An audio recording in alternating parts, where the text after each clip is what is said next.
The British rental market is not dying away. It is being deliberately suffocated. This is not the result of market forces, bad luck, or some natural economic cycle. It is the consequence of a policy so rigid, so costly, and so disconnected from reality that it threatens to detonate the housing system from the inside.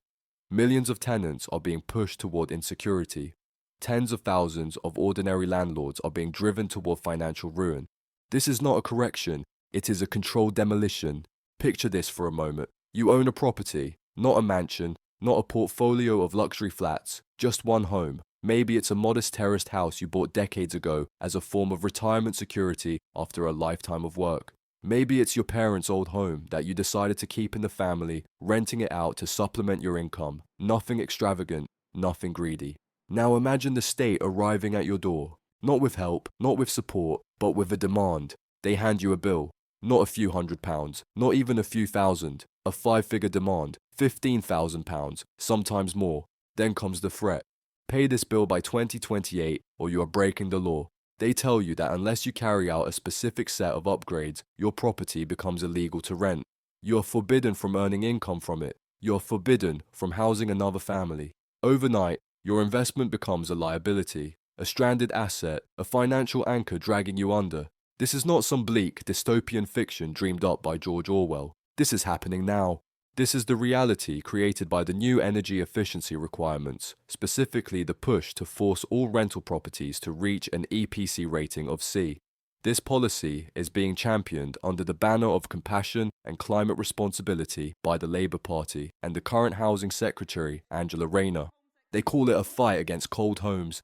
They wrap it in comforting language about sustainability, warmth, and saving the planet. They show stock photos of smiling families in perfectly insulated living rooms. But strip away the marketing, and what remains is something far more brutal. This is a purge. Across the country, anxiety is spreading through the housing sector like wildfire. For sale signs are popping up on streets from the north of England to the south coast. Landlords are sitting at kitchen tables running the numbers again and again, hoping they've made a mistake. They haven't. For most, the sums do not add up. What we are witnessing is not a voluntary shift. It is a forced liquidation of the private rental sector, engineered by policymakers who have never replaced a boiler, never dealt with damp, and never had to make a property cash flow in the real world. And here is the most disturbing part. They know exactly what they are doing. Under the proposed rules, every rental property must achieve an EPC rating of C by 2028. On paper, inside a climate-controlled office in Westminster, this sounds simple. Just insulate the home, they say, upgrade it.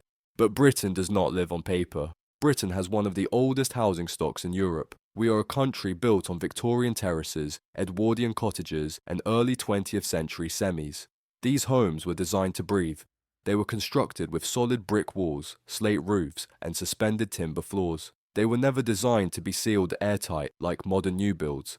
As things stand, the majority of these properties sit at EPC ratings of D or E, and getting them from there to a C rating is not a minor tweak.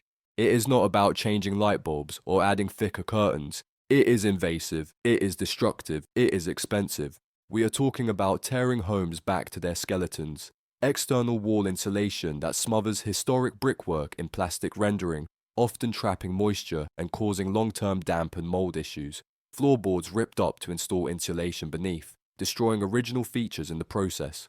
Functional gas boilers torn out and replaced with heat pumps that struggle to heat older, draft-prone buildings.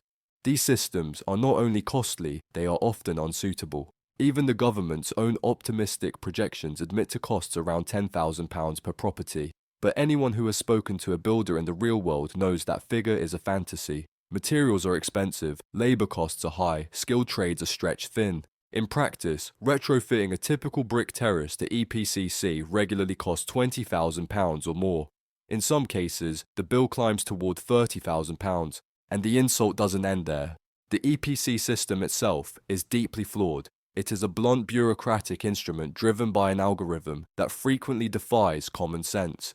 It penalises certain electric heating systems while still favouring gas, even as the same government tells homeowners to move away from gas entirely. Landlords can spend thousands upgrading insulation and heating, only to fail the assessment because the walls are deemed too thin or the layout doesn't meet an abstract efficiency model. It is a rigged game. You can do everything asked of you and still lose. Now consider geography. If you own a high-value flat in Kensington or Chelsea, renting for several £1,000s a month, perhaps you can absorb a £15,000 or £20,000 expense. It hurts, but it doesn't kill the business. But this policy does not distinguish between London and the rest of the country. What about Burnley, Hull, Stoke, the Welsh Valleys? In these areas, you can still buy a terraced house for £70,000 or £80,000. Rents might sit around £500 or £600 a month. These are not luxury properties. These are the homes that house Britain's working class. Now, the government demands you spend £20,000 on upgrades. That is a quarter of the property's total value. And what do you get in return? No meaningful increase in rent, no meaningful increase in resale value, just a massive upfront cost that takes a decade or more to recover, if you're lucky. From a business perspective, it is insanity. No rational investor would make that decision, and the banks know it. Mortgage lenders are already tightening their stance. Properties that fail EPC requirements are becoming harder to refinance. You cannot easily remortgage to fund the upgrades because the asset itself is now considered non-compliant. You are trapped. You cannot afford the work. You cannot legally rent the property. So what option remains? You sell. You offload the property at whatever price you can get. And who is buying? Not small landlords, not local families. Either the property sits empty and deteriorates, or it is absorbed by institutions with deep pockets. This is not a coincidence. This is not incompetence. This is an ideological campaign. For years, much of the political class has treated private landlords with open hostility. They do not view them as housing providers filling the gaps left by the state's failure to build enough social housing. They do not see them as small business owners offering a service. They see them as targets. They see them as an easy source of revenue and blame. Over the past decade, landlords have been hit with punishing tax changes, including Section 24, which taxes mortgage interest as income rather than a business expense, something no other industry in Britain faces. Stamp duty surcharges, the removal of mortgage interest relief, the looming abolition of Section 21, making it extraordinarily difficult to regain possession of a property, even when rent goes unpaid. The EPC mandate is the final blow. It is designed to clear the board. The media loves to portray landlords as wealthy tycoons hoarding dozens of properties, but that caricature bears little resemblance to reality. Most landlords in the UK own one or two properties. They are teachers, nurses, tradespeople, retirees. They invested in property because they did not trust pension funds after watching them implode in 2008. These people do not have £20,000 sitting in a savings account waiting to be spent on insulation. By enforcing this deadline, the message is clear. If you are not wealthy, you are not welcome. This is market purification, and when small landlords leave, the landscape changes permanently. In just the past year, hundreds of thousands of rental properties have been listed for sale. Each one represents a home removed from the rental supply. And here lies the cruel irony. Who suffers when landlords exit the market? Not the wealthy, the tenants. This is basic economics. Shrink supply while demand rises and prices explode. With record levels of immigration and population growth, demand for housing is soaring. Yet the supply of rental homes is collapsing. When a landlord sells a non-compliant property, that home often disappears from the rental market entirely. It may be purchased by a homeowner, or more often by a developer or investor flipping it. The tenant is displaced and thrown into an already overcrowded market. That is why we are seeing rental bidding wars across major cities. Dozens of applicants competing for single rooms, tenants offering months of rent up front just to secure a viewing. Young professionals sleeping on sofas because there is nowhere affordable to live. By trying to make homes greener, the government has made them unattainable. A warm home is meaningless if you cannot afford to rent it. Would you rather live in a slightly drafty Victorian flat for £800 a month, or a perfectly insulated box for £2,000? That is the choice being imposed on ordinary people. But there is an even darker layer to this story. If small landlords are being pushed out, who takes their place? Markets do not leave vacuums unfilled. As independent landlords are driven out, institutional investors are stepping in. Hedge funds, pension funds, corporate giants building massive build-to-rent portfolios. These entities love the EPC rules. They lobby for them. Why? Because they can afford them. A £1 billion fund can retrofit thousands of units and treat the cost as an accounting exercise. They have legal teams, compliance departments, capital reserves that make small operators irrelevant. This is a reset, a transfer of housing from individuals to corporations. They do not want you renting from a local landlord who might give you flexibility during a hard month or fix a problem personally. They want you renting from an algorithm-driven conglomerate that issues eviction notices automatically. This is about control as much as money.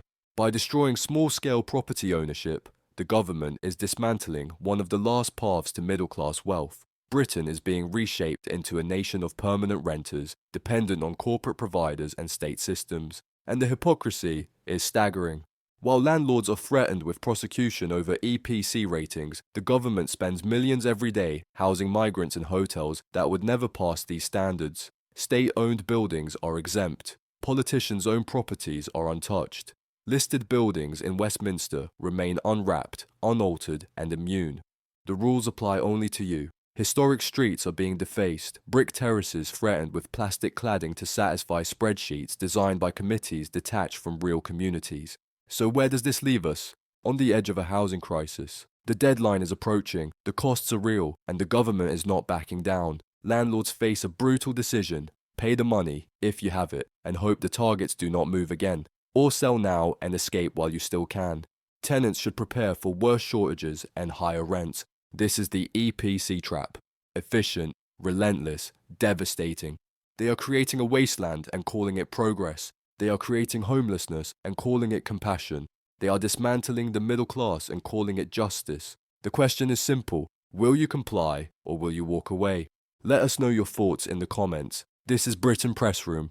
We tell the stories others avoid. Subscribe, share this with everyone affected, and understand this: the clock is ticking.